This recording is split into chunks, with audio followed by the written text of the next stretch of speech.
না না আব্বাস কাকা, অবস্থা বেশি খারাপ হলে ডাক্তার দেখানো উচিত। কি কন স্যার? আরে না, বিষয়টা তেমন কিছু না।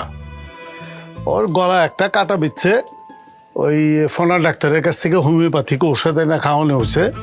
আর মুয়াজ্জিন সাহেব ভালো করে ফু দিয়ে দিচ্ছেন, আজ রাতের ভিতরে কাটা নেমে যাব। কিন্তু চাচা, আমি তো শুনলাম যে গলা দিয়ে রক্ত বেরিয়েছে। হেই, এইটা আবার কেটা করছে? না না কাকা, আমিও শুনলাম।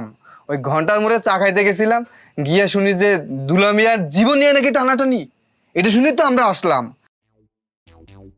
আপা, তোমার না কানা পড়ছে, বিড়ি জ্বালছিলে কেন?